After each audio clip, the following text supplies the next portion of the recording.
জীবনে মোহাম্মদ, মরণে মোহাম্মদ, প্রেরণায় মোহাম্মদ। সকলেই মহাব্বতের সাথে আমার সঙ্গে একটু কণ্ঠের সঙ্গে কণ্ঠ মিলান। হৃদয়ে মোহাম্মদ, চেতনায় মোহাম্মদ,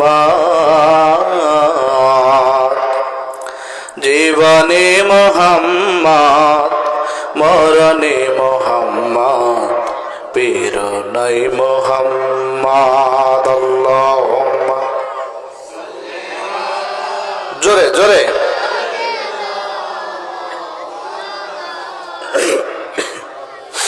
ওয়ালা আলি সাইয়্যিদিনা।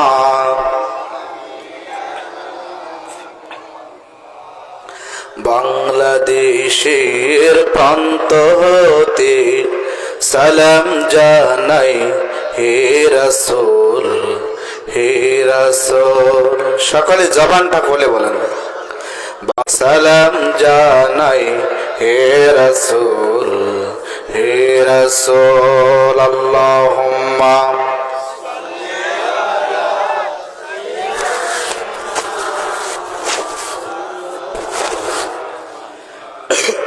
ওয়ালা আলি সাইয়্যিদিনা।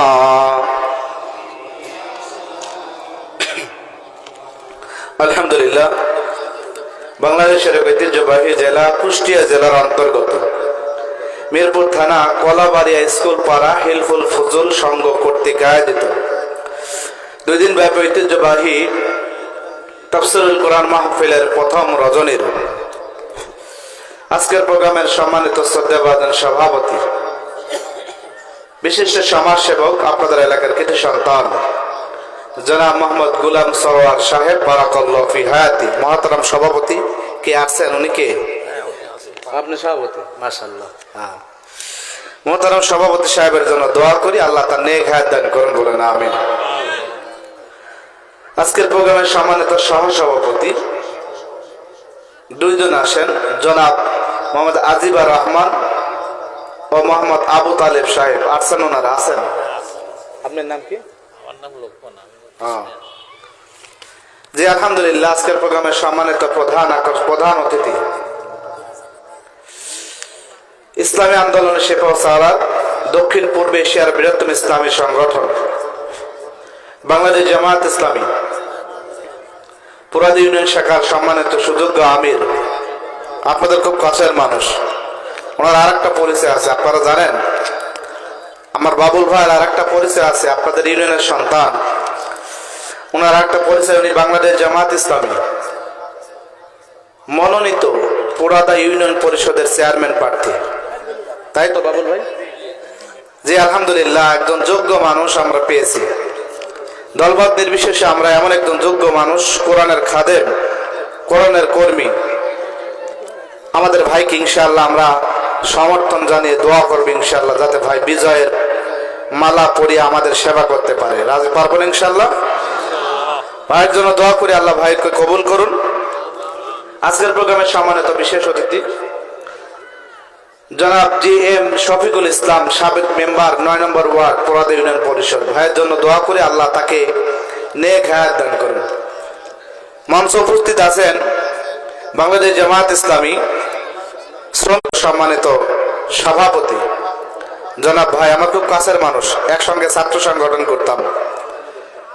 বাংলা ইসলামী ছাত্র শিবিরের সাবেক জেলা সভাপতি জনাব জননেতা মেহেদী হাসান মকুল ভাই সহ মঞ্চে উপস্থিত আমার বড় ভাই জনাব আব্দুল মান্নান সহ আমার সামনে উপস্থিত তৌহিদি জনতার একাংশ, পর্দার অন্তরালে অবস্থানরত আমার পরম শ্রদ্ধেয় সম্মানিত মা এবং বোনেরা, সকলকে আমি আবার দোয়ার উদ্দেশ্যে সালাম দিতেছি। আসসালামু আলাইকুম ওয়া রাহমাতুল্লাহ।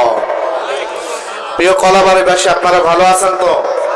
আর ভাই জোরে বলেন না, আপনাদের ভালো রাখছে কে? জোরে বলেন। আল্লাহর না বলতে কষ্ট হয়, আপনাদের ভালো রেখেছেন কে?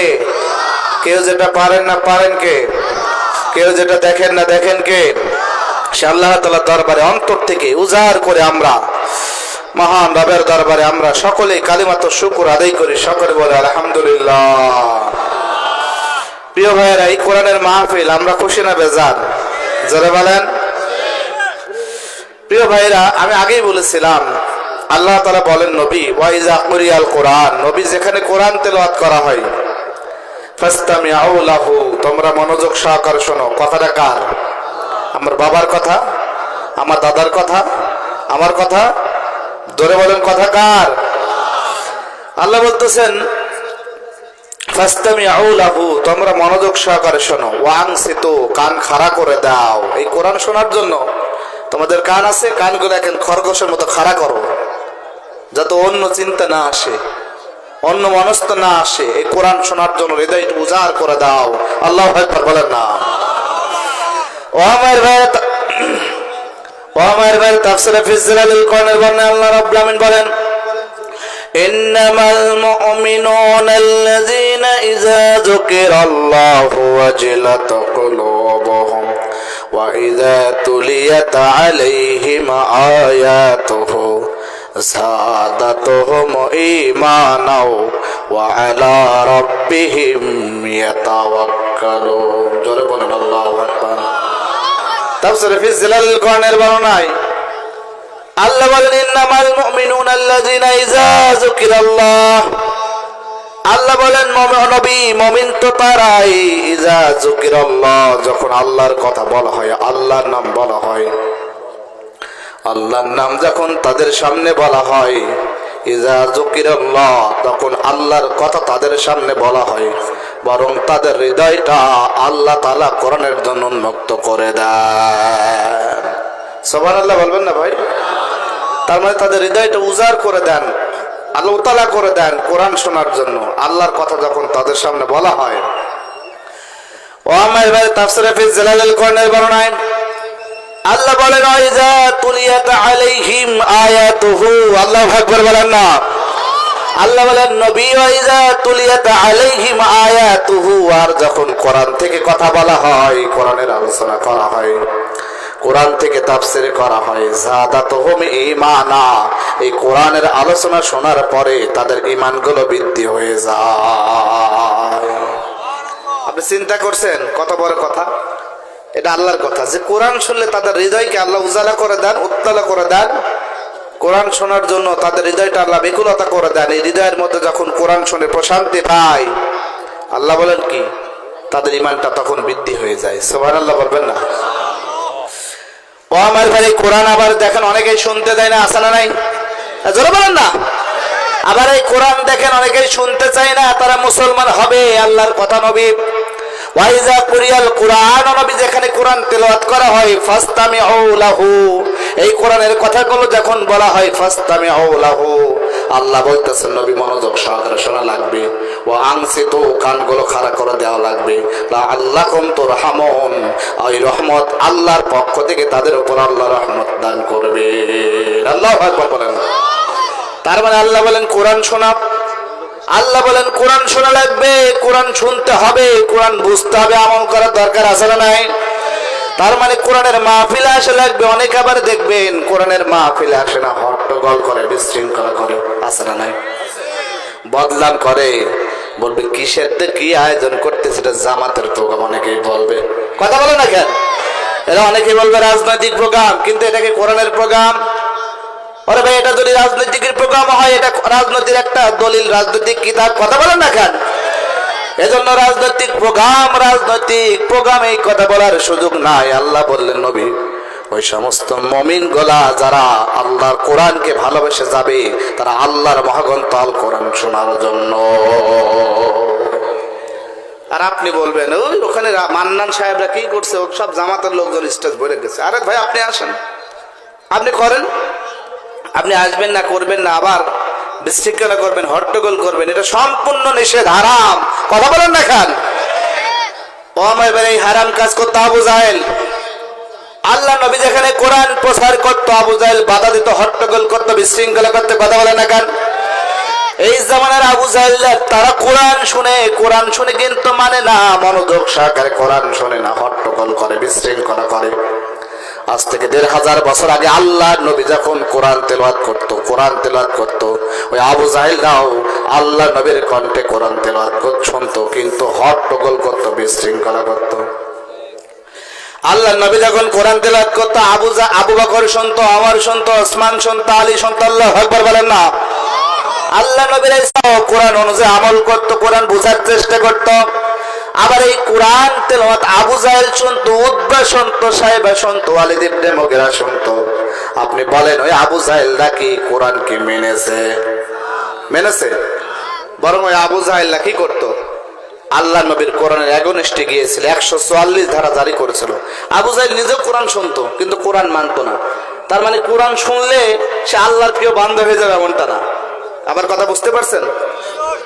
কোরআন শুনলে যে আল্লাহর বান্দা হয়ে যাবে না। কোরআন শোনার পরে আবু বকর হওয়া লাগবে। কথা বলেন না কেন? কোরআন শোনার পরে ওমর হওয়া লাগবে, কোরআন শোনার পরে ওসমান হওয়া লাগবে, কোরআন শোনার পরে আলী হওয়া লাগবে, কোরআন শোনার পরে খাব্বাব খোবায়েবের মতো আল্লাহ খাব্বাব খোবায়েবের মতো ইমানদার হওয়া লাগবে।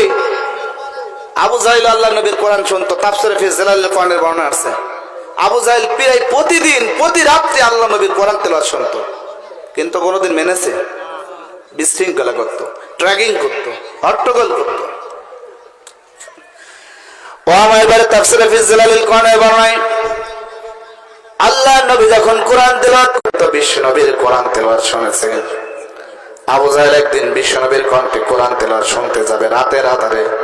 রাতের আধারে যখন আবু জাহেল যখন বিশ্ব নবীর কণ্ঠে কোরআন তেলাওয়াত শুনতে যাবে, যখন নিজের স্ত্রীর বিছানায় থেকে উঠে যায়, এবার আবু জাহেলের স্ত্রী বলতেছেন, স্বামী তুমি কোথায় যাও? কোথায় যাও? আরে গো তুমি কোথায় যাও? আবু জাহেল তার বউকে বলতেছেন, আমার প্রিয়তম স্ত্রী, আমি মুহাম্মদ বিন আব্দুল্লাহর কোরআন তেলাওয়াত শুনতে যাই। আল্লাহু আকবার বলেন না। আবু জাহেলের বউ বলতেছেন, গো স্বামী, তুমি দিনের বেলায় মুহাম্মদের বিরোধিতা করো, কোরআনের বিরোধিতা করো, আর রাতের বেলায় তুমি মুহাম্মদের কোরআন তেলাওয়াত শুনতে যাও। আবু জাহেল বলতেছেন, বউ, আমি নিজেও কোরআনের বিরোধিতা করি, কারণ ওই কোরআন যে মুহাম্মদ তেলাওয়াত করে ওই কোরআন তো শুনতে আমার ভালো লাগে। কোরআন বাণীটা কার? জোরে বলেন, জোরে বলেন। কোরআন বাণী তো আল্লাহ, শুনতে তো ভালো লাগবে। অনেকেই দেখবেন কোরআন মানে না, রমজান মাসে খুব কান খাড়া করে কোরআন শোনে। আবু জাহেল কোরআন শুনতো। তাফসীরে ফি জিলালিল কোরআন থেকে আমি বলতেছি, এবার আবু জাহেল বিশ্বনবীর কোরআন তেলাওয়াত শুনতে যায়। এবার আবু জাহেল যখন গেলেন, আবু জাহেলের ডান হাত ছিলেন উতবা, বাম হাত ছিলেন সাইবা, আবু জাহেলের শক্তি ছিল ওয়ালিদ ইবনে মুগিরা। এই ধরনের কাফেররা আবু জাহেল দেখতেছেন, শুধু আবু জাহেল একা নয়, আবু জাহেলের সাঙ্গ পাঙ্গ যারা ছিল ওরাও বিশ্ব নবীর কোরআন তেলাওয়াত শুনতে যায়। আবু জাহেল এবার রাতের আধারে যখন বিশ্ব নবীর কোরআন তেলাওয়াত শুনতে গেলেন, কোরআন তেলাওয়াত শুনে যখন বাসায় ফিরবে, একটা রাস্তা, ওই একটা রাস্তা দিয়ে যখন আবু জাহেল বিশ্ব নবীর কণ্ঠে কোরআন তেলাওয়াত শুনতে যাবে, দেখতেছে আবু জাহেল দেখতেছে এক পাশ দিয়ে আসতেছে উতবা, আর এক পাশ দিয়ে আসতেছে সাইবা, আর এক পাশ দিয়ে আসতেছে ওয়ালিদ ইবনে মুগিরা। এক জায়গায় দেখা হয়ে গেল। আবু জাহেল বলতেছে, এই উতবা, সাইবা, ওয়ালিদ ইবনে মুগিরা, আরে তোরা বলিস কি আর করিস কি? উতবা, সাইবা, ওয়ালিদ ইবনে মুগিরা আবু জাহেলকে বলতেছে, বস আমাদের কথা বাদ দেন, আপনি নিজে কি করলেন? নিজেই তো মুহাম্মদের সবচেয়ে বড় শত্রু। আচ্ছা বলেন, মক্কার সব জমিনে আবু জাহেলের আল্লাহ রাসূলের বড় শত্রু কে ছিল? জোরে বলেন ভাই। তো উতবা, সাইবা, ওয়ালিদ ইবনে মুগিরা বলতেছেন, আবু জাহেল বস, আর আপনি নিজে তো নেতা, নিজেই তো মুহাম্মদের বিরোধিতা করেন, আর নিজেই আর রাতের রাতের কোরআন তেলাওয়াত শুনতে আসেন। আল্লাহু আকবার বলেন। এবার আবু জাহেল যেহেতু নেতা, এই আমাদের বর্তমান ফজু পাগলার মতো নেতা, বুঝেন, আমাদের ফজু পাগলার মতো নেতা, চাঁপাইনবাবগঞ্জের হারুন পাগলার মতো নেতা, এই কথা বলেন না কেন? এই পাগলা নেতা ছিল আবু জাহেল। আবু জাহেল বলে, শোন, অত শত বুঝি না, অত শত বুঝি না, আগামী সকালে জরুরি মিটিং আই। জরুরি মিটিং ডাকলেন আবু জাহেল। এবার সকালে সবাই উতবা গেলেন, সাইবা গেলেন, ওয়ালিদ ইবনে মুগিরা গেলেন। যাওয়ার পরে এবার আবু জাহেল বলতেছেন, শোন, আমরা এতদিন মুহাম্মাদের কোরআন তেলাওয়াত শুনেছি, তবে এখন থেকে শোনা যাবে না। উতবা, সাইবা, ওয়ালিদ ইবনে মুগিরা বলছে, বস ভালোই তো লাগে, শুনলে সমস্যা কি? আবু জাহেল বলে, না শোনা যাবে না। উতবা বলে, কেন শোনা যাবে না? বলে, ওই যে আবু বকর, ওমর, উসমান, আলী যেমন মুসলমান হয়েছে, আমার ভয় হয় তোরাও মুসলমান হয়ে যাবে, জন্য শুনতে দেওয়া যাবে না। আবু জাহেল বললেন, শোন, আগামীকাল থেকে যদি কেউ মুহাম্মদ বিন আব্দুল্লাহর আল্লাহ নবীর কণ্ঠে কোরআন তেলাওয়াত শুনতে যাও, আমি আবু জাহেল আইন পাশ করলাম, তার মাথার চুল কেটে আলকাতরা মাখানো হবে। আচ্ছা, আবু জাহেল যে আইন পাশ করলো, কারো লঙ্ঘন করার ক্ষমতা আছে ভাই? আর জোরে বলেন।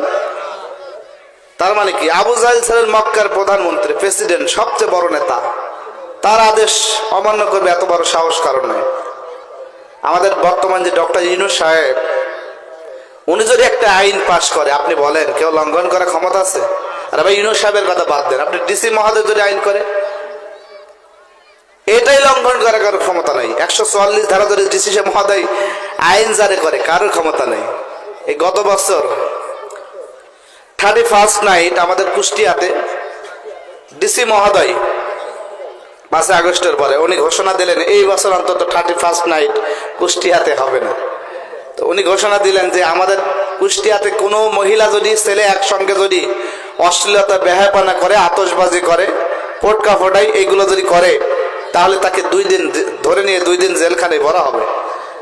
ভাইরা, আমি মোটরসাইকেল নিয়ে হরিপুর ব্রিজ সহ, রেনিকবাদ সহ বিভিন্ন জায়গায় গেলাম, দেখি ডিসি সাহেব আইন পাশ করলো, দেখি আমাদের দেশের কফলটা কি করে কিনা একটু দেখি।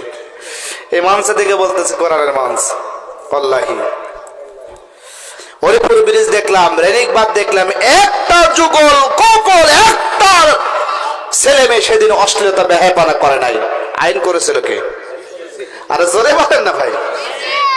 ডিসি সাহেব আইন পাশ করেছিল। একটা ছেলে মেয়ে যদি ধরা পড়ে, কয়দিন জেল? 2 দিন জেল। আচ্ছা, আমাদের দেশে যদি এমন আইন থাকতো, রাষ্ট্র থেকে, সংসদ থেকে, এদেশে অশ্লীলতা, বেহায়াপনা হতো? মাত্র 2 দিন জেলের ভয়ে যদি অবস্থা হয়, আপনি চিন্তা করে দেখেন। আর আল্লাহর কোরআন যদি এই সমাজের মধ্যে, এদেশের পার্লামেন্টের মাধ্যমে বিধান কায়েম হয়ে যায়, এ দেশটা সোনার বাংলাদেশে পরিণত হবে। কথা বলেন না কান? এজন্য আব্দুল গফুর সাহেবের মতো লোককে দেখে ভোট দিতে হবে।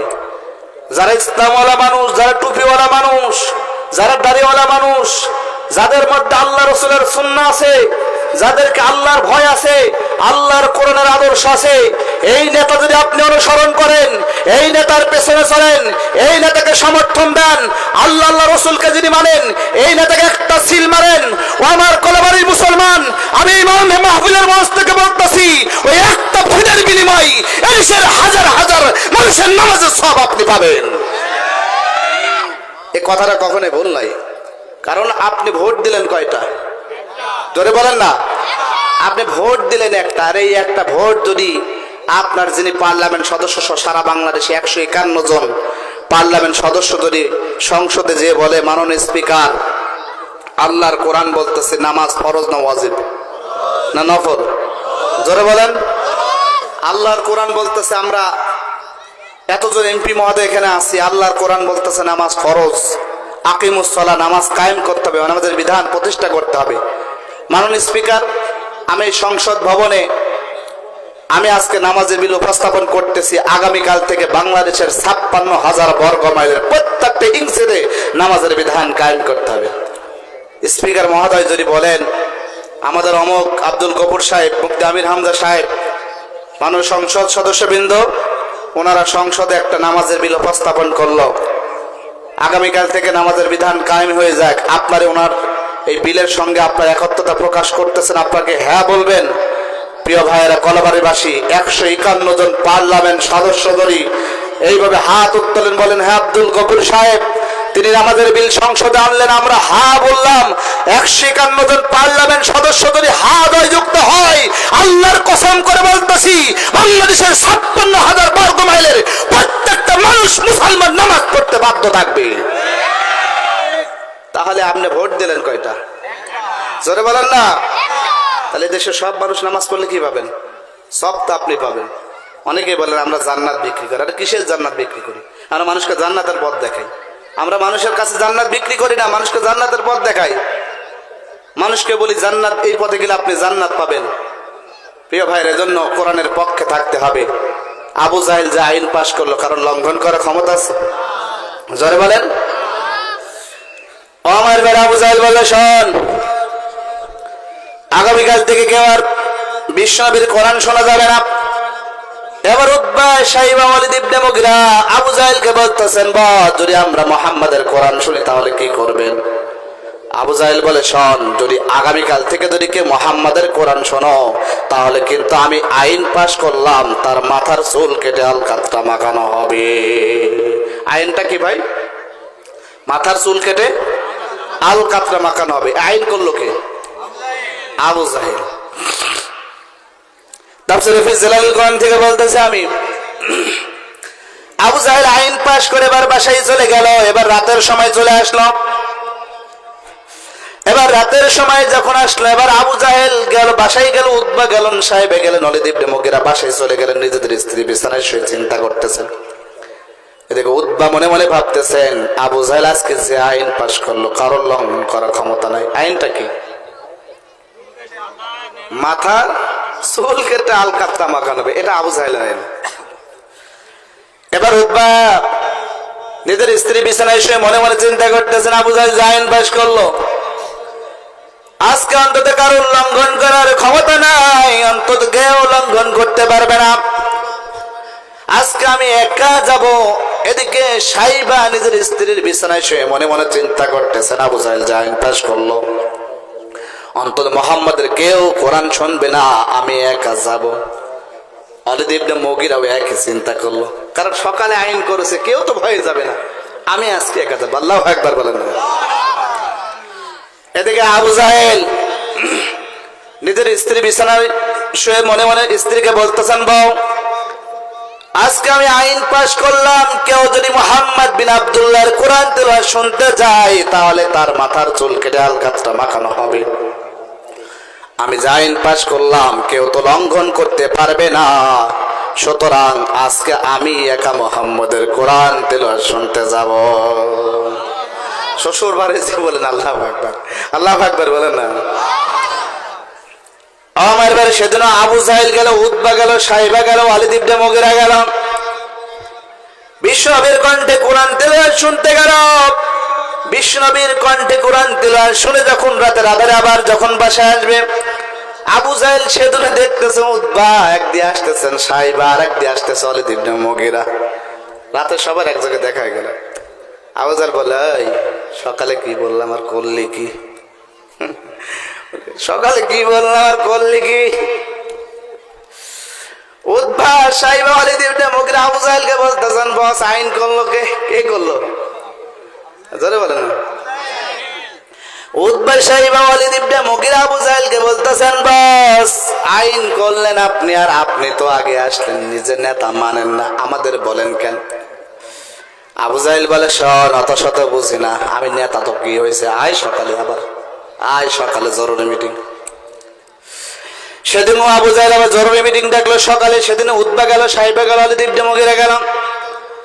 আবু জাহেল বলতেছেন, শোন, মুহাম্মদ যে কণ্ঠে কোরআন তেলাওয়াত করে, আল্লাহু আকবার বলেন না, এত সুন্দর কণ্ঠে কোরআন তেলাওয়াত শুনে শুনতে যে কোরআন ভালো লাগে, কারণ কোরআন গ্রন্থটা কার বলেন ভাই? কারণ মুহাম্মদ যেমন করে কোরআন তেলাওয়াত করে ওই কোরআন তো শুনতে ভালো লাগে। এবার আবু জাহেল বলে, শোন, আমরা নিজেদের স্ত্রী বিছানায় যদি প্রতিদিন ঘুমাই তাহলে ওই মুহাম্মাদের কোরআন তীর থাকতে পারবো না। আজকে থেকে আমি নতুন আইন করলাম, অন্তত কিছুদিন আমরা 5 জনে এক জায়গায় থাকবো, এক জায়গায় থাকবো। এবার উতবা সাইবা বলতেছেন, বস কেন থাকবো এক জায়গায়? বলে, আরে রাতের আধারে যদি আমরা কোরআন শুনতে যাই তুই আমার পা চেপে ধরবি, তাও মুহাম্মাদের কোরআন তেলাওয়াত শোনা যাবে না। আল্লাহু আকবার বলেন না। ও আমার ভাই, আবু জাহেল নিজেও জানতো আল্লাহ নবী সত্যবাদী, আল্লাহ নবী আলামিন। আল্লাহু আকবার বলেন না। এজন্য আল্লাহ রাব্বুল আলামিন বিশ্ব নবীকে বলতেছেন, নবী وقال الذين كفروا لا تسمعوا لهذا القرآن والغوا فيه لعلكم تغلبون। জোরে বলুন আল্লাহু আকবার। আল্লাহ বলেন, নবী وقال الذين كفروا, আল্লাহ বিশ্ব নবীর উপর আয়াতে কারিমা নাযিল করে বিশ্ব নবীকে বলেন, ও নবী وقال الذين كفروا, ও নবী আবু জাহেল, উতবা, সাইবা, ওয়ালিদ ইবনে মুগিরা, ও নবী তারা বলে, লা তাসমাউ লিহাযাল কুরআন, মুহাম্মদ যেই কোরআন তেলাওয়াত করে ওই কোরআন তেলাওয়াত শোনা যাবে না। অনবী ওরা আইন পাশ করে আপনার কোরআনের বিপক্ষে, কোরআন না শোনার জন্য। অলগাও ফিহি, তারা হট্টগোল করে, বাধা প্রদান করে। আয়াতে কারিমা যখন নাযিল হলো, সাহাবারা বলল, ইয়া রাসূলুল্লাহ, এটা তো আবু জাহেল, মানে আপনাকে যেহেতু কোরআন, ও নবী কোরআন প্রচারে বাধা দেয়, মানে আবু জাহেলকে উদ্দেশ্য করে আল্লাহ আয়াতে কারিমা নাযিল করলেন। আল্লাহর নবী বললেন, না না, কিয়ামত পর্যন্ত যারা আবু জাহেলের মতো কোরআনের বাধা প্রদান করবে, আল্লাহ তাদের জন্য সতর্ক এবং হুঁশিয়ারি করে বলে দেন। কথা বলেন না কেন? এই কোরআন কি শুধু আবু জাহেলের জন্য ছিল? এই কোরআন কি শুধু আবু জাহেলের জন্য সতর্ক ছিল? বরং কিয়ামত পর্যন্ত এবং এমন হাজার হাজার আবু জাহেল আসবে। কথা বলেন না কেন? এজন্য আল্লাহ হাজার হাজার আবু জাহেলকে সতর্ক করে বলে, ও নবী, অকালাল্লাযিনা কাফারু, আর হাজার হাজার আবু জাহেলরা বলে, লা তাসমাউ লিহাযাল কোরআন, যারা যেখানে কোরআন তেলাওয়াত করা হয়, কোরআনের আলোচনা হয়, যেখানে কোরআনের তাফসীর মাহফিল হয়, অলগাও ফিহি, তোমরা যাবা না, হট্টগোল করবা, বিশৃঙ্খলা করবা। আজ থেকে ১৫০০ বছর আবু জাহেল বলেছিল। তার মানে এখনো যায় কোরআনের মাহফিলে বাধা প্রদান করে, তারাও কিন্তু ১৫০০ পরে আবু জাহেল। কথা বলেন না কেন? ও আমার ভাইয়ের জন্য আবু জাহেল নিজেও জানতো আল্লাহ নবী সত্যবাদী, আবু জাহেল নিজেও জানতো। তারপরে আল্লাহ নবীর শত্রুতা করত শুধু একটা কারণে। তাফসীর কারকদের মতো দেখলাম আবু জাহেল জীবনে আল্লাহ নবীর যত শত্রুতা করেছে শুধু একটা কারণে। কয়টা বলেন? জোরে বলেন, কয়টা? তাফসীরে তাবারী বর্ণনায় আবু জাহেল অনলি একটা কারণে বিশ্বনবীর শত্রুতা করত। আবু জাহেল বিশ্বনবীকে ভালো লোক জানার পর আল্লাহ নবী জানতো, সব জানতো, শুধু অনলি সেই কারণটা অনলি শুধু চেয়ার, এই ক্ষমতার জন্য আবু জাহেল বিশ্বনবীর বিরোধিতা করত। কথা বলেন না কেন? অনলি শুধু চেয়ার আর ক্ষমতা। তাফসীরে তাবারীর বর্ণনায় আল্লাহ নবী যখন এই কোরআন প্রচার করত, আবু জাহেল শুধু এই চেয়ারের বন্ধ বাধা দিত। কিসের জন্য? আবু জাহেল জানতো মুহাম্মদ যদি কোরআন প্রতিষ্ঠা হয়ে যায়, রাষ্ট্র ক্ষমতায় যদি কোরআন যায়, ওর চেয়ার থাকবে? জোরে বলেন, জোরে বলেন, ওর চেয়ার থাকবে নাকি? কারণ কোরআনওয়ালাদের পিছনে চেয়ারটা চলে যাবে। আল্লাহু আকবার বলে না? এই জন্য এখন ওই আবু জাহেলরা বিরোধিতা করে শুধু চেয়ার এবং ক্ষমতার জন্য। কথা বলে না কেন? আমার তাফসীরে তাবারী বর্ণনায় আল্লাহর নবীকে সত্যবাদী নবী জানতো,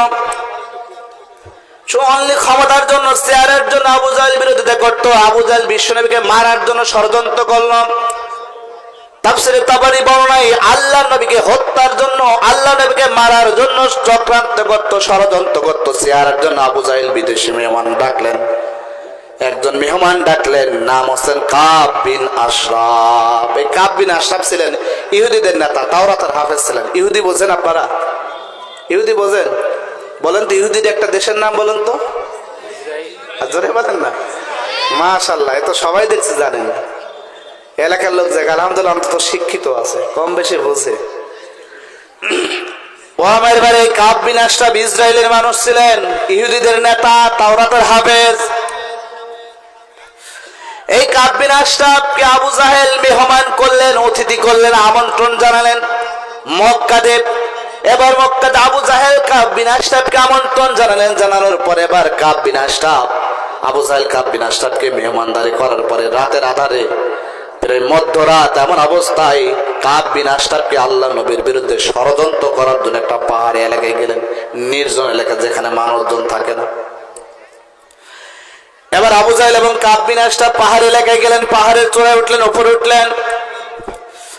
উঠার পরে আবু জাহেল কাব বিন আশরাফকে বলতেছেন, দোস্ত দোস্ত, তুমিও জানো মুহাম্মদ কেমন লোক, আমিও জানি মুহাম্মদ কেমন লোক, তবে একটা আজকে অন্তর থেকে সত্য কথা বলবা। আবু জাহেল কাব বিন আশরাফকে বলতেছেন, দোস্ত তুমি অন্তর থেকে একটা সত্য কথা বলবা, মক্কার জমিনে মুহাম্মদ বিন আব্দুল্লাহ কেমন লোক, সত্য কথা বলবা। আবু জাহেল কাব বিন আশরাফকে বলতেছেন। এবার কাব বিন আশরাফ সামনে তাকায়, পেছনে তাকায়, ডানে তাকায়, বামে তাকায়। কাব বিন আশরাফ আবু জাহেলকে হাতের মধ্যে হাতটা ঢুকায় নিজের বগলের কাছে নিলেন, কোলের মধ্যে নিলেন। আবু জাহেল কাব বিন আশরাফ দেখতেছেন সামনে পেছনে ডানে বামে দেখেন কোন লোক আছে নাকি, কারণ তারা ছিল নেতা। আল্লাহ নবী সম্পর্কে তারা যদি সত্য কথা বলে তাহলে তার নেতৃত্ব থাকবে না। মানুষগণ যদি জানে এই লোকটা মোহাম্মদ সম্পর্কে কাব বিন আশরাফ বলতেছে ভালো কথা, তার নেতৃত্ব থাকবে না। এজন্য কাব বিন আশরাফ সামনে তাকায়, পেছনে তাকায়, ডানে তাকায়, বামে তাকায়। কাব বিন আশরাফ আবু জাহেলকে জড়ায় ধরে বলতেছেন, দোস্ত দোস্ত আল্লাহি রব্বি মুসা, ও দোস্ত ওই মুসা রবের শপথ করে বলতেছি, মক্কার জমিনে যদি একজন ভালো লোক থাকতে হয় সে আব্দুল্লাহর বেটা মুহাম্মদ। আল্লাহু আকবার বলেন না। কাব বিন আশরাফ বলতেছেন, দোস্ত মক্কার জমিনে যদি একজন ভালো লোক থাকতে সে আব্দুল্লাহর বেটা মুহাম্মদ। এবার কাব বিন আশরাফ আবু জাহেলকে বলতেছেন, দোস্ত তুমি মক্কার নেতা, সবচেয়ে বড় নেতা, তুমি আজকে অন্তর থেকে বলবা, আমি নিজেও জানি তুমি মুহাম্মাদের বড় শত্রু, তুমি আজকে অন্তর থেকে বলবা আব্দুল্লাহর বেটা মুহাম্মদ কেমন লোক, একটা অন্তর থেকে বলবা। তাফসীরে তাবারী বর্ণনায় আবু জাহেল এবার কাব বিন আশরাফকে বগলের মধ্যে হাতটা ঢোকায় কাছে নাই, হাতটা ঢোকায় কাছে নাই। আবু জাহেল সামনে তাকায়, পেছনে তাকায়, ডানে তাকায়, বামে তাকায়। কেন বলেন ভাই? হ্যাঁ, কেউ আছে নাকি দেখতেছেন? আবু জাহেল দেখে সামনে কোনো লোক নাই, পেছনে কোনো লোক নাই। আবু জাহেল দেখে ডানে কোনো লোক নাই, বামে কোনো লোক নাই। চাপটি ধরে কাব বিন আশরাফকে বলতেছেন, আবু জাহেল আকাশের দিকে তাকায়, আকাশের দিকে তাকিয়ে বলতেছেন, দোস্ত এই গভীর রাতে একটা সত্য কথা বলতেছি, ও দোস্ত আজকে একটা সত্য কথা বলতেছি, আল্লাহি রব্বি কাবা, ওই কাবার রবের শপথ করে বলতেছি, মক্কার জমিনে যদি একজন ভালো লোক থাকতে হয় সে আব্দুল্লাহর বেটা মুহাম্মদ ছাড়া আর কেউ ভালো লোক না। আল্লাহু আকবার বলেন না। লিল্লাহি তাকবীর, লিল্লাহি তাকবীর। হাত উঁচু করেন, হাত উঁচু করেন। লিল্লাহি তাকবীর। আল কোরআনের আলো, সংসদে জালো, কোরআন আছে যেখানে আমরা আসি সেখানে, কোরআন নাই যেখানে আমরা নাই সেখানে। কোরআনের পক্ষে থাকবেন তো? থাকবেন না? এটা দেখলে দৌড় মারবেন, মারবেন না তো? মারবেন না? কারা কারা হাত তোলেন দেখি। লিল্লাহি তাকবীর। যত বাধা বিপত্তি আসুক না কারো, কোন জালিমকে আমরা ভয় পাই না। কথা বলেন না কেন? আমরা অনেক জালিমের শাসনভার দেখেছি, অনেক জালিমের রাজত্ব দেখেছি। ও আমার বাংলার মুসলমান, 5 আগস্টের মাধ্যমে এদেশের সাধারণ জনতা রক্ত দিয়ে প্রমাণ করেছে বাংলাদেশের ইতিহাসে আর কোন জালিম ফ্যাসিস্টের জায়গা হবে না ইনশাআল্লাহ। কারা কারা রাজি আছেন? আমার রক্ত দেখান, আমার রক্ত দেখান, আমার রক্ত দেখান।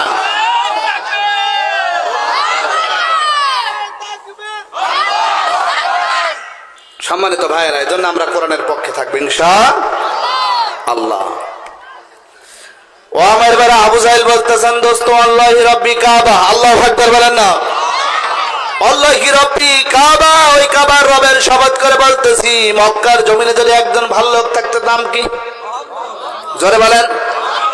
মক্কার জমিনে যদি একজন ভালো লোক থাকতে হয় সে আব্দুল্লাহর বেটা মুহাম্মদ, তার চাইতে ভালো লোক কেউ নাই। এবার কাব বিন আশরাফ আবু জাহেলকে বলতেছেন, দোস্ত তুমিও বললো মুহাম্মদ ভালো লোক, আমিও বললাম। এই গভীর রাতে কেউ আমাদের কথা শোনে না আল্লাহ ছাড়া, এই গভীর রাতে কেউ আমাদের কথা শোনে না আল্লাহ ছাড়া।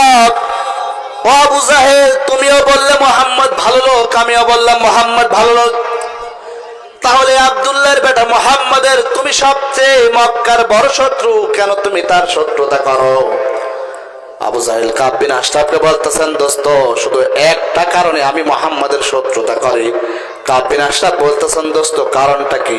আবু জাহেল বলতেছেন, দোস্ত সেই কারণটা হচ্ছে আমি যদি নেতৃত্ব ছেড়ে দিই, মুহাম্মদ যদি কোরআন প্রতিষ্ঠা করে ফেলে, মুহাম্মদের নেতৃত্ব যদি প্রতিষ্ঠা হয়ে যায়, শুধু মুআল্লি আমার পেছনের চেয়ার ক্ষমতাটা থাকবে না।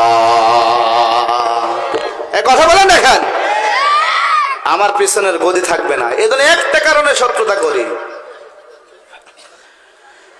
আমার বেজন আল্লাহ রাব্বুল আমিন বলেন, ইন্নামাল মুমিনুনা আল্লাযীনা ইযা যুকিরাল্লাহু ওয়াজিলাত কুলুবুহুম وإذا تليت عليهم آياته زادتهم إيمانا وعلى ربهم يتوكلون الله أكبر তাফসীরে ফি জিলালিল কোরআনের বলেন আল্লাহ বলেন নবী ইন্নামাল মুমিনুনা আল্লাযিনা ইযা যুকিরাল্লাহ আল্লাহু আকবার বলেন না আল্লাহ বলেন নবী মুমিন তো তারাই যখন কি আল্লাহর কথা বলা হয় আল্লাহর নাম স্মরণ করা হয় ওয়াসিলাত কুলুবুহুম তাদের হৃদয় কাঁপে কথাটা কার জোরে বলেন না কার ওয়া ইযা তুলিয়াত আলাইহিম আয়াতুহু আল্লাহ বলেন নবী যেখানে কোরআন তেলাওয়াত করা হয় কোরআনের আলোচনা হয় কোরআনের তাফসীর করা হয় যাদাতুহুম ঈমানা তাদের ঈমান বৃদ্ধি করে দেন তিনি কে আমার মুসলমান ভাইরা এজন্য এই কোরআন যদি পার্লামেন্টে নিয়ে যান এদেশের পার্লামেন্টের মাধ্যমে এদেশের 18 কোটি মুসলমান নামাজ পড়তে বাধ্য হবে কথা বলেন না কেন এজন্য আমাদের কোরআন পার্লামেন্টে নেওয়ার দরকার আছে না নাই আর একজন ওমরের মতো লিডারও আমাদের দরকার আছে না ওমর যখন লিডার ছিলেন রাষ্ট্রের প্রধান ছিলেন তখন তার রাষ্ট্রে কোরআন প্রতিষ্ঠিত ছিল সেখানে অন্যায় ব্যয়পনা অশ্লীলতা হলে কোরআন থেকে আইন করা হতো কোরআন থেকে বিচার করা হতো আজকে আমাদের তাফসীর মাহফিলের লোক নাই এই জায়গায় যদি আমাদের কুষ্টিয়ারি বক্তা বলি আমাদের কুষ্টিয়ারি মনে করেন ওই যে সালমা খালাকে যদি আপনি নিয়ে আসেন এসে 3 গুণ লোক পাবেন আপনি পাবেন না জায়গায় হবে না আপনি সালমা খালার কথা বাদ দেন আপনি হিরো আলমকে লেখেন দেখবেন আপনি কত লোক পাবেন তার মানে কি আমাদের দেশে কোরআনের মাহফিল মানে পছন্দ করে না অনেক মানুষ এর পরিবর্তে গান বাজনা যাত্রা প্যান্ডেল আয়োজন করে কথা বলেন না গান আল্লাহর কোরআন যদি বাংলাদেশের রাষ্ট্রে প্রতিষ্ঠিত হয়ে যায় আল্লাহি এই কলাবাড়ির তাফসীর মাহফিলে যেই বক্তা হোক না কেন অন্তত ইমাম সাহেব যদি এই তাফসীর মাহফিলের প্যান্ডেল বয়ান করে আল্লাহর কোরআন রাষ্ট্রে প্রতিষ্ঠিত হয়ে গেলে এখানে মানুষের ঢল নামবে জায়গা দিতে পারবে না এই আল্লাহর কোরআন প্রতিষ্ঠা হয়ে গেলে এজন্য আমাদের কোরআন প্রতিষ্ঠার দরকার ওমরের মতো একজন নেতা দরকার কথা বলেন না কেন কারো সাহস ছিল না গান বাজনা করা ব্যয়পনা কারো সাহস ছিল না তার গর্দান থাকবে না সাহসই ছিল না ওমর রাদিয়াল্লাহু তাআলা আনহু আমি একটা এক্সাম্পল দেব ওমর রাদিয়াল্লাহু তাআলা আনহু তিনি রাষ্ট্রের প্রত্যেকটা জনগণের খোঁজ খবর নিতেন রাতের আধারে তিনি একদিন পাহাড়ি এলাকায় গেলেন নির্জন এলাকা পাহাড়ি এলাকায় সেখানে তিনি একটু ঘুরতে গেলেন তো ঘুরতে ঘুরতে যেতে যেতে তিনি হঠাৎ করে একটা মহিলার কণ্ঠে গানের আওয়াজ শুনতে পেলেন কার কণ্ঠে মহিলার কণ্ঠে খুব মনোযোগ সহকারে শুনবেন ওমর রাদিয়াল্লাহু তাআলা মহিলার কণ্ঠে গানের আওয়াজ শুনতে পেলেন ওমর রাদিয়াল্লাহু তাআলা মনে মনে চিন্তা করলেন কিরে আমি দেশের প্রধানমন্ত্রী প্রেসিডেন্ট আমি দেশের বড় সবচেয়ে রাষ্ট্রের প্রধান যেখানে রাষ্ট্রে কোরআনের আইন চলে আর এদেশে আমার জামানায় মহিলা রাতের আধারে গান গায় ওনার মনে একটু রাগ জন্মালো উনি একটু আগে গেল আর একটু আগে যাওয়ার পরে উনি যে মহিলার গান শুনতেছিল এই মহিলা মনে হচ্ছে তো একটু যুবতী মহিলা তার রাগ কমবে না বাড়বে বলেন একটু জোরে বলেন না স্বাভাবিক বাড়বে এবার রাগ আরো বেড়ে গেল এবার ওই মহিলার একেবারে ঘরের যে ঘর ছোট্ট কুটির ঘর পাহাড়ের নিচে ঘরের একেবারে পিছনের বেড়ায় উনি কান পেতে শুনতেছে মহিলা গান গায় কি গান গায় দেখে শুনি এবার মহিলা গান গায় জন উন্মোদনামূলক গান বিরহের গান রাগ কমবে না বাড়বে জোরে বলেন হযরত ওমর রাদিয়াল্লাহু তাআলা এবার শুনে ওই যে মহিলা গান গায় জন উন্মোদনামূলক গান বিরহের গান ওমর নিজের রাগকে কন্ট্রোল করতে পারলেন না ওই যে ঘরের বেড়ার পিছনে তিরছিলেন বেড়াটা ভেঙে ফেললেন ভেঙে এবার ঘরের মধ্যে ঢুকে পড়লেন এবার ওই যে মেয়েটা গান গাইতেছিল বলতেছেন মেয়ে তোমার এত বড় সাহস তুমি গান গাও কি নিজের পরিচয় তিনি দেরি নেই তিনি যে রাষ্ট্রের প্রধান এই পরিচয় তিনি দিলেন না একজন প্রতীক সেজে বলতেছেন মেয়ে এত বড় সাহস তুমি গান গাও তুমি কি জানো না এদেশের আমাদের প্রধান ওমর প্রেসিডেন্ট ওমর তুমি কি জানো না আল্লাহর কোরআন আইন চলে তুমি কি জানো তোমার এত বড় সাহস তুমি গান গাও ওমর বলতেছেন মেয়ে তুমি কি জানো না আমাদের প্রেসিডেন্ট ওমর যেখানে আল্লাহর কোরআনের আইন চলে আল্লাহর কোরআনে গান বাজনা হারাম না হালাল? জোরে বলেন, জোরে বলেন। এবার ওমর রাদিয়াল্লাহু তাআলা মেয়েটাকে বলতেছেন, মেয়ে, আল্লাহর কোরআনের আইন যেখানে চলে, আল্লাহর কোরআনে গান বাজনা হারাম। ও মেয়ে, আল্লাহর কোরআন সূরা লোকমানের 6 নম্বর আয়াতে আল্লাহ গান বাজনা হারাম করলেন, তুমি একটা আইন লঙ্ঘন করলে। তাফসীরে ফি জিলালিল কোরআনে বলেন, আল্লাহ রাব্বুল আলামিন বলেন, وَمِنَ النَّاسِ مَن يَشْتَرِي لَهْوَ الْحَدِيثِ لِيُضِلَّ عَن سَبِيلِ اللَّهِ بِغَيْرِ عِلْمٍ وَيَتَّخِذَهَا هُزُوًا أُولَئِكَ لَهُمْ عَذَابٌ مُهِينٌ। জোরে বলুন আল্লাহু আকবার। এবার হযরত ওমর বলেন, মেয়ে, আল্লাহর কোরআন সূরা লোকমানের 6 নম্বর আয়াত, আল্লাহু আকবার বলেন না। এবার মেয়েটা বলে, ওমর বলতেছেন, মেয়ে, আল্লাহর কোরআন সূরা লোকমানের 6 নম্বর আয়াত আল্লাহ রাব্বুল আলামিন বলেন, ওয়ামিনান নাসি মান ইয়াশতারি লাহুয়াল হাদিস। ও নবী, আপনি মানুষের মধ্যে এমন কিছু লোক পাবেন যারা লাহুয়াল হাদিস, যারা মানুষকে আল্লাহর পথ থেকে দূরে সরানোর জন্য, লাহুয়াল হাদিস, যারা মানুষকে দূরে সরানোর জন্য অসার বাক্য তথা গান বাজনার আয়োজন করে। এবার আমার বলতেছেন, মেয়ে, আল্লাহর কোরআনে গান বাজনা হারাম, তুমি কোরআন থেকে একটা আইন লঙ্ঘন করলাম। এবার মেয়েটা বলতেছেন, পথিক, তখন তিনি জানেন না ওমর দাঁড়িয়ে আছে। এবার মেয়েটা বলতেছেন, পথিক, আমি যদি কোরআনের একটা আইন লঙ্ঘন করে অপরাধী করে থাকি, পথিক, তুমি কোরআনের তিনটা আইন লঙ্ঘন করলাম। আল্লাহু আকবার বলেন। এবার ওমর অবাক হয়ে গেল, মেয়েকে বলতেছেন, মেয়ে, কি আমি কোরআনে 3টা আইন লঙ্ঘন করলাম? বলে, হ্যাঁ, 3টা আইন তুমি লঙ্ঘন করলে।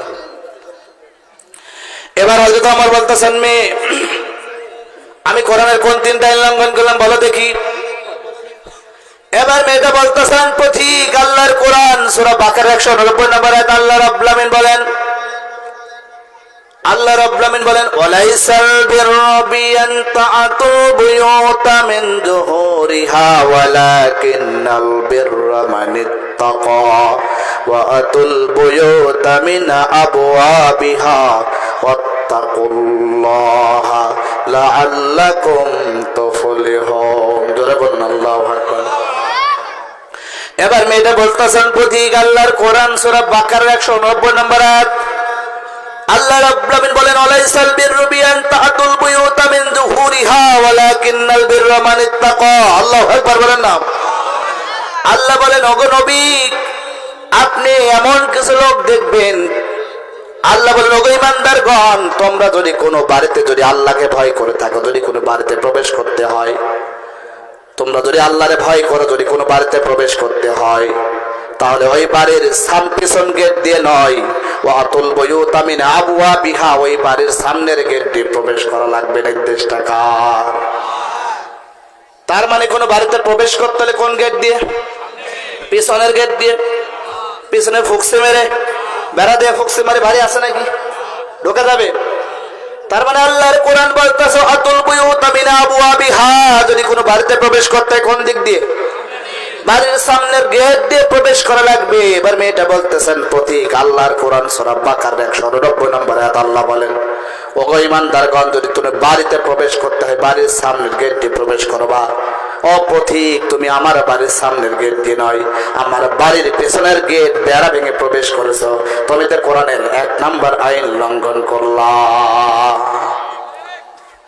এবার ওমর অবাক হয়ে গেল, তাই তো, আমি কোরআনের একটা আইন লঙ্ঘন করে ফেললাম। এবার হযরত ওমর মেয়েটাকে বলতেছেন, মেয়ে, কোরআনের 2 নম্বর কি আইন লঙ্ঘন করলাম বলো দেখি। এবার মেয়েটা বলতেছেন, পথিক, আল্লাহর কোরআন সূরা নূরের 27 নম্বর আয়াত আল্লাহ রাব্বুল আলামিন বলেন, ইয়া আইয়ুহাল্লাযীনা আমানু লা তাদখুলু বুয়ুতান গায়রা বুয়ুতিকুম হাত্তা তাস্তানিসু ওয়া তুসাল্লিমু আলা আহলিহা যালিকুম খায়রুল লাকুম লাআল্লাকুম তাযাক্কারুন। জোরে বলুন আল্লাহু আকবার। মেয়েটা বলতেছেন, পথিক, আল্লাহর কোরআন সূরা নূরের 27 নম্বর আয়াত আল্লাহ রাব্বুল আলামিন বলেন, ইয়া আইয়ুহাল্লাযীনা আমানু, ঈমানদারগণ, লা তাদখুলু বুয়ুতান গায়রা বুয়ুতিকুম, আল্লাহর কোরআনে বলতেছে ওগো ঈমানদারগণ, যদি তোমরা কোনো বাড়িতে প্রবেশ করতে হয় দুইটা সিস্টেম মানা লাগবে। একটা সিস্টেম হাত্তা তাস্তানিসু, ওই বাড়িওয়ালার অনুমতি নেওয়া লাগবে। ওয়া তুসাল্লিমু, ওই বাড়িওয়ালাকে সালাম দেওয়া লাগবে। তার মানে আপনি ঢুকতে হলে অনুমতি নেওয়া লাগবে এবং সালাম দেওয়া লাগবে। কেন? কারণ ওই বাড়িওয়ালা কি অবস্থা আছে আপনি তো জানেন না। আপনি হুড়পুর করে ঢুকে বললেন ওগো সলিমুদ্দিন বাপ কলিমুদ্দিন আছে নাকি? আরে সলিমুদ্দিন মা তো গোসল করতে পারে। এই কথা বলেন না কেন? আরে সলিমুদ্দিন মা তো গোসল করতে পারে, আপনি পরের স্ত্রীকে গোসল অবস্থায় দেখে ফেললেন, বলেন পর্দা লঙ্ঘন হলো কিনা? চোখের জিনা হলো কিনা? তার মানে আল্লাহর কোরআন বলতেছে হাত্তা তাস্তানিসু, কোন বাড়িতে প্রবেশ করতে হলে প্রথমে বাড়িওয়ালার অনুমতি নেওয়া লাগবে। ওয়া তুসাল্লিমু, তারপর সালাম দেওয়া লাগবে। আল্লাহ নবী বললেন এমনকি তোমার মায়ের ঘরে যদি প্রবেশ করতে হয়, এমনকি তোমার মায়ের ঘরে প্রবেশ করতে হয়, তারপর মাকে সালাম দেওয়া লাগবে। কেন? সাহাবারা বললেন ইয়া রাসূলুল্লাহ কেন? আল্লাহ নবী সাহাবারা বলে ইয়া রাসূলুল্লাহ কেন কেন? মায়ের ঘরে ঢুকতে হলে আবার অনুমতি নেওয়া লাগবে কেন? সালাম দেওয়া লাগবে কেন? আল্লাহ নবী বলেন ওই ঘরের মধ্যে তোমার মা কি অবস্থা আছে তুমি তো জানো না, এজন্য মায়ের ঘরেও ঢুকতে হলে অনুমতি নেওয়ার দরকার আছে না নাই? তারপরে মায়ের ঘরে ঢুকতে যদি অনুমতি লাগে, আপনি পরের বাড়িতে অনুমতি ছাড়া আপনি ঢুকতে পারবেন? জোরে বলেন। এজন্য আপনি এটা বলতেছেন পথিক, আল্লাহর কোরআন সূরা নূরের 27 নম্বর আয়াত আল্লাহ বলে হাত্তা তাস্তানিসু, আগে অনুমতি নাও, ওয়া তুসাল্লিমু, তারপর সালাম দাও। পথিক তুমি অনুমতি নাও নাই, সালামও দাও নাই, তার মানে তুমি 2 নম্বর কোরআনের আইন লঙ্ঘন করলা। এবার ওমর অবাক হয়ে গেল, তাই তো আমি অনুমতি নেই নাই, সালামও দেয় নাই, তা আবার ঘরের বেড়া ভেঙে পিছনের সাইড দিয়ে ঢুকেছে। এবার হযরত ওমর রাদিয়াল্লাহু তাআলা মেয়েটাকে বলতেছেন মা, বলে বলতেছেন মা, আল্লাহু আকবার বলেন না। ওমর বলতেছেন মা, আমি কোরআনের 3 নম্বর কোন আইনটা লঙ্ঘন করলাম বলো দেখি। এবার মেয়েটা বলতেছেন পথিক, আল্লাহর কোরআন সূরা হুজরাতের 12 নম্বর আয়াত আল্লাহ রাব্বুল আলামিন বলেন ইয়া আইয়ুহাল্লাযীনা আমানু ইজতানিবু কাসীরাম মিনাজ যান্নি ইন্না বা'দাজ যান্নি ইসমুন ওয়া লা তাজাসসাসু ওয়া লা ইয়াগতাব বা'দুকুম বা'দা। আল্লাহু আকবার। আল্লাহ রাব্বুল আলামিন বলেন ইয়া আইয়ুহাল্লাযীনা আমানু ইজতানিবু কাসীরাম মিনাজ যান্নি ইন্না বা'দাজ যান্নি ইসমুন। আল্লাহ বলেন ওগো ঈমানদারগণ, তোমরা আন্দাজে অনুমান ভিত্তিক কোনো কথা বলবা না, কারণ কোন কোন অনুমান আন্দাজে কথাগুলো মানুষকে গুনার দিকে নিয়ে যায়। মনে করেন আপনাদের ইমাম সাহেব একজন মেয়েকে নিয়ে মোটরসাইকেলে করে যাচ্ছে, মনে করেন আপনাদের ইমাম সাহেব একজন মেয়েকে মহিলাকে মোটরসাইকেলে নিয়ে যাচ্ছেন। অনেকেই বলে কিরে হুজুরের পেছন দিকে কি দেখলেন? আরে জোরে বলেন না ভাই, আপনারা বলেন না তাদের বলছেন না, আমরা তো আর বলি না, আমরা তো মনে করেন আপনার ইমাম সাহেবকে মোটরসাইকেল একজন মহিলা দেখলেন। অনেকেই মন্তব্য করতে পারেন কি ব্যাপার, রাশেদ ভাইয়ের মোটরসাইকেলের পিছনে কে রে?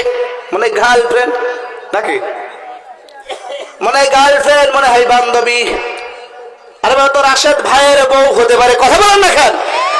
ও তো রাশেদ ভাইয়ের মা হতে পারে, ও তো রাশেদ ভাইয়ের বোন হতে পারে, ইমাম সাহেবের মা হতে পারে, বোন হতে পারে, বউ হতে পারে। আপনি অনুমান ভিত্তিক কেন কথা বলবেন? আজ থেকে প্রায় 1-2-3 বছর আগে আমি এক মসজিদে খতিব ছিলাম হরিপুরে। তো আমি থাকতাম ওখানে, আমার স্ত্রী থাকতো আমার বাসায়। তো আমার বউকে নিয়ে আমি একটু, উনি 8 দিন আসছিল ওনার বোনকে মানে চিকিৎসা দেওয়ার জন্য, মানে ডাক্তার দেখানোর জন্য। তা আমি আবার আমার বউকে নিয়ে বললাম চলো হরিপুরের ওই ব্রিজের নিচে কিছু খাওয়া দাওয়া করেন আসি। মোটর সাইকেলের পেছনে নিয়ে আমি এবার আমার বউকে নিয়ে হরিপুর ব্রিজে নিয়ে গেলাম নিচে, কিছু খাবার খাওয়াবো।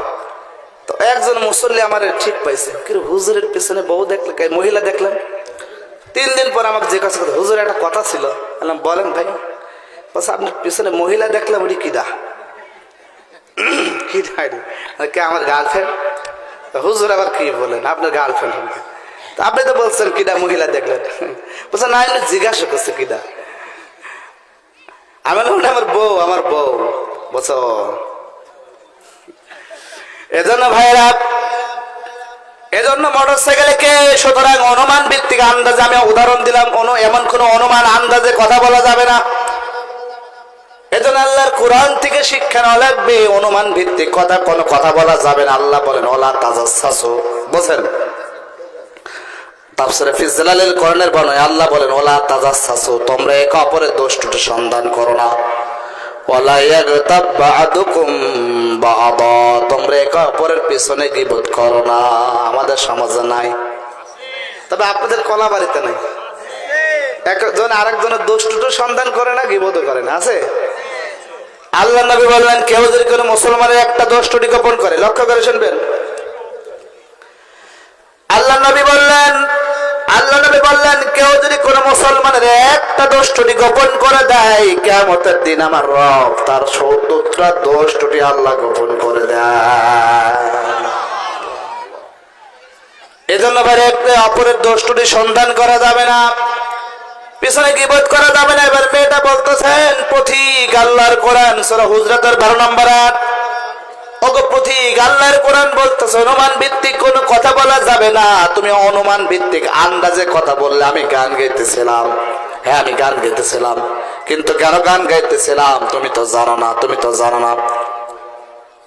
তখনও কিন্তু মেয়েটা জানে না তার সামনে তার প্রেসিডেন্ট ওমর দাঁড়িয়ে আছে, রাষ্ট্রের প্রধান। আর আমাদের মেম্বার যাই বলে এই আমি অমুক ওয়ার্ডের মেম্বার, তুই জানিস এই তোর এত বড় সাহস, এই লোকজন ডাক, এই মেয়ে অবৈধ কাজ করছে। আমাদের মেম্বার এরকম ভাব দেখে, কথা বলেন না কেন? আর যিনি রাষ্ট্রের প্রধান নিজের পরিচয় কোনো দেয় নাই, যিনি রাষ্ট্রের প্রধান নিজের পরিচয় এখন দেয় নাই। এবার মেয়েটা বলতেছেন পথিক তুমি কোরআনের ৩ নম্বর আইন লঙ্ঘন করলে, আমি গান গাইতেছিলাম, কিন্তু কেন গান গাইতেছিলাম তুমি তো জানো না। এবার হযরত ওমর রাদিয়াল্লাহু তাআলা মেয়েটাকে বলতেছেন মেয়ে তুমি যে গান গাইতেছিলে, কেন গান গাইতেছিলে বলো দেখি। এবার মেয়েটা বলতেছেন পথিক আমি যে গান গাইতেছিলাম এর জন্য দায়ী আমাদের প্রেসিডেন্ট ওমর। বলেন কেস কম না বড়? এবার বলেন, এবার আরো বড় হয়ে গেল। এবার ওমর তারাও অবাক হলে কি আমার আবার দোষ, নিজেকে তো বলতে পারছেন আমি ওমর, বলতেছে না। এবার হযরত ওমর বলতেছেন মেয়ে কেমন করে প্রেসিডেন্ট ওমর দায়ী বলো দেখি। মেয়েটা বলতেছেন পথিক আমি মদিনার একজন সুন্দরী যুবতী মহিলা এবং আল্লাহর কোরআনের হাফেজ, আল্লাহু আকবার বলেন না। ও পথিক আমি একজন মদিনার আল্লাহর কোরআনের হাফেজা মহিলা, আমি আল্লাহর কোরআনের একজন হাফেজা মহিলা। আজ থেকে ১ বছর আগে আল্লাহ নবীর একজন সাহাবা ছিল আব্দুল্লাহ ইবনে সাদ রাদিয়াল্লাহু তাআলা আনহু।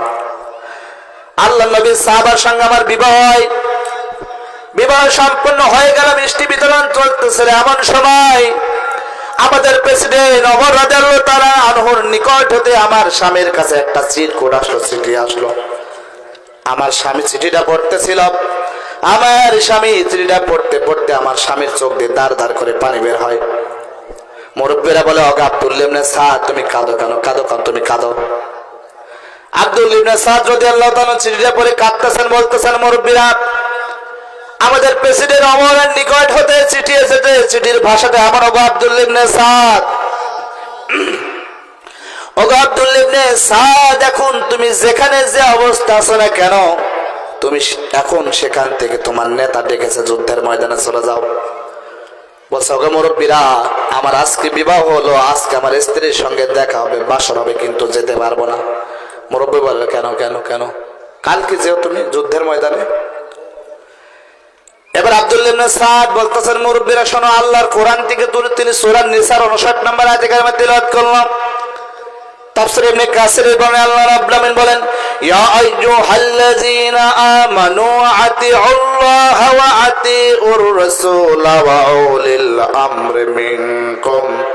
আব্দুল্লাহ ইবনে সাদ বলতেছেন ওগো মুরব্বীরা আল্লাহ বলেন ইয়া আইয়ুহাল্লাযীনা আমানু, ওগো ঈমানদারগণ, আমানু আতিউল্লাহ, ১ নম্বর কার আনুগত্য করা লাগবে? এটা আস্তে বলেন, আস্তে বলেন। আল্লাহ বলেন আতিউল্লাহ, আল্লাহর আনুগত্য করা লাগবে, ওয়া আতিউর রাসূল, রাসূলের আনুগত্য করা লাগবে, ওয়া উলিল আমরি মিনকুম, যে নেতা আল্লাহকে মানে, আল্লাহ রসুলকে মানে, ওই নেতার আনুগত্য করা লাগবে। যে নেতা আল্লাহকে মানে না, আল্লাহ রসুলকে মানে না, ওই নেতার আনুগত্য করা যাবে না। আল্লাহর কোরআন বলতেছে, এই কথা বলেন দেখেন, যে নেতা আল্লাহকে মানে না, বোঝেন, যে নেতার মধ্যে আল্লাহর কোরআনের কোনো আদর্শ নাই, মানা যাবে নাকি? আর ও তো জাহান্নামী নেতা, কারণ যার কোরআনের আদর্শ নাই ও তো জাহান্নামী নেতা। যেই জাহান্নামী নেতার আপনি যদি অনুসরণ করেন, ওই জাহান্নামী নেতা আপনাকে জাহান্নামে নিয়ে যাবে। কারণ আল্লাহর কোরআন বলতেছে, যে নেতা আল্লাহকে মানে, আল্লাহ রসুলকে মানে, ওই নেতার আনুগত্য করা লাগবে। এখন এই নেতাকে আপনাকে চিনে নেওয়া লাগবে, কোন নেতা আল্লাহকে মানে, আল্লাহ রসুলকে মানে, কোন নেতা মানে। আপনি দেখেন, হ্যাঁ আমি যদি আল্লাহকে না মানি, আল্লাহ রসুলকে না মানি, আমার বাবুল মন্ডল ভাই আল্লাহকে না মানে, আল্লাহ রসুলকে না মানে, ওনার আনুগত্য করা যাবে না, যাবে নাকি? সে যত বড় বংশীয় ঘরের লোক হোক না কেন, সে যত বড় সুটাম দেওয়ার অধিকারী হোক না কেন, সে যত বড় প্রভাবশালী লোক হোক না কেন, যে আমার বাবুল ভাই যদি আল্লাহ এবং রসুলকে না মানে, তার আনুগত্য করা কিন্তু যাবে না। যাবে নাকি বলেন? বলে জোরে বলেন। তার মানে তার আনুগত্য করা যাবে না। আর বাবুল মন্ডল যদি আল্লাহকে মানে, আল্লাহ রসুলকে মেনে নাই, ওই বাবুল মন্ডলের আনুগত্য করা আপনার জন্য কিন্তু ফরজ হয়ে যায়। তার মানে কি? আব্দুল্লাহ ইবনে সাদ বলতেন, মুরব্বীরা আমার নেতা ডেকেছে যুদ্ধের ময়দানে চলে যাওয়া লাগবে, আমার নেতা ডেকেছে আমাকে যুদ্ধের ময়দানে চলে যাওয়া লাগবে, আমার নেতা ডেকেছে আমাকে যুদ্ধের ময়দানে চলে যাওয়া লাগবে। আল্লাহু আকবার বলেন না? যেটা আমাকে যুদ্ধের ময়দানে চলে যাওয়া লাগবে, আমার নেতা ডেকেছে। মুরব্বীরা বলতেছেন, আব্দুল্লাহ ইবনে সাদ আজকে বিয়ে হলো, তুমি স্ত্রীর কাছে যাও, বাসর ঘরে যাও, তারপর সকালে যেও। আব্দুল্লাহ ইবনে সাদ বলতেছেন, না আমি যেতে পারবো না। এবার মেয়েটা বলতেছেন, পথিক এজন্য আমাদের আমি যে গান গাই, কিন্তু কেন গান গাই তুমি তো জানো না, আন্দাজে বলে দিলাম আমি গান গাই, এর জন্য দায়ী আমাদের প্রেসিডেন্ট অমর। এবার হযরত ওমর রাদিয়াল্লাহু তাআলা দৌড় দিয়ে বাসায় চলে গেলেন, যার পরে দৌড় দিয়ে বাসায় চলে গেলেন। আল্লাহ রাসূলের স্ত্রী ছিল আম্মা জান হাফসা রাদিয়াল্লাহু তাআলা আনহা, ওমরের মেয়ে। তাকে ডাকলেন, ও আমার মেয়ে, আজকে তোমার কাছে একটা প্রশ্ন করতে চাই, একটা মেয়ে স্বামী ছাড়া কতদিন থাকতে পারে? আম্মা জান হাফসা রাদিয়াল্লাহু তাআলা আনহাকে বলেন, মেয়ে, একটা মেয়ে স্বামী ছাড়া কতদিন থাকতে পারে? আম্মা জান হাফসা রাদিয়াল্লাহু তাআলা আনহা বলতেছেন, আব্বা জান একটা মেয়ে স্বামী ছাড়া 3 মাসের বেশি থাকতে পারে না। ওমর রাদিয়াল্লাহু তাআলা আনহু এবার আব্দুল্লাহ ইবনে সাদকে ডাকলেন, ডাকার পরে সব ঘটনাগুলো খুলে বললেন। বলেন, আব্দুল্লাহ ইবনে সাদ যাও, আগে স্ত্রীর সঙ্গে দেখা করো, যাও আগে স্ত্রীর সঙ্গে দেখা করো। এবার আব্দুল্লাহ ইবনে সাদ স্ত্রীর কাছে আসলেন, আসার পরে বলতেছেন, ওগো বিবি, গত রাত্রে কি তোমার কাছে কোনো মানুষ এসেছিল, যুবক পথিক? বলে, হ্যাঁ আসে নাই মানে, এসেছিল আমার কাছে, বলে কোরআনের আইন লঙ্ঘন করে আমি গান গেয়েছিলাম। আমাকে বলে তুমি কোরআনের আইন লঙ্ঘন করো, আমাকে বলে তুমি কোরআনের একটা আইন লঙ্ঘন করো, আমি দিয়ে দিয়েছি তুমি কোরআনের 3টা আইন লঙ্ঘন করো। এবার আব্দুল্লাহ ইবনে সাদ তার নিজের স্ত্রীকে জড়িয়ে ধরে বলতেছেন, ওগো আমার স্ত্রী, প্রিয়তমা স্ত্রী, গতকালকে তুমি তারে যারে ঝাড়ি মারলে, তাকে ঝাড়ি মেরে তুমি তাড়িয়ে দিলে, ও আর কেউ নয়, আমাদের অর্ধ জাহানের প্রেসিডেন্ট খলিফাতুল মুসলিমিন হযরত আমিরুল মুমিনিন হযরত ওমর রাদিয়াল্লাহু তাআলা আনহু। আল্লাহু আকবার বলেন না? জোরে জোরে লিল্লাহি তাকবীর, হাত উঁচু করেন, লিল্লাহি তাকবীর। আরে সকলে হাত উঁচু করেন, লিল্লাহি তাকবীর। আল কোরআনের আলো সংসদে জালো, কোরআন আছে যেখানে আমরা আছি সেখানে, কোরআন নাই যেখানে আমরা নাই সেখানে। আলহামদুলিল্লাহ। সমর্থ ভাইয়েরা, আসুন আমি পবিত্র মহাগ্রন্থ আল কোরআন থেকে সূরা তাহরিমের 8 নম্বর আয়াতে কারিমা তেলাওয়াত করেছি। প্রধান বক্তা আসার পর্যন্ত আমি ইনশাআল্লাহ আয়াত থেকে কথা বলবো। সূরা তাহরিমের 8 নম্বর আয়াতে কারিমা তেলাওয়াত করেছি। সূরা তাহরিম পবিত্র কোরআনের একটা সূরা, মূলত এই সূরাটি মাদানী সূরা। কিসের সূরা বলেন? প্রধান বক্তা চলে আসছে, তাহলে তো আলোচনা করার সুযোগ নেই। আছে মনে হয়। হ্যাঁ, শেষ করে দেবেন।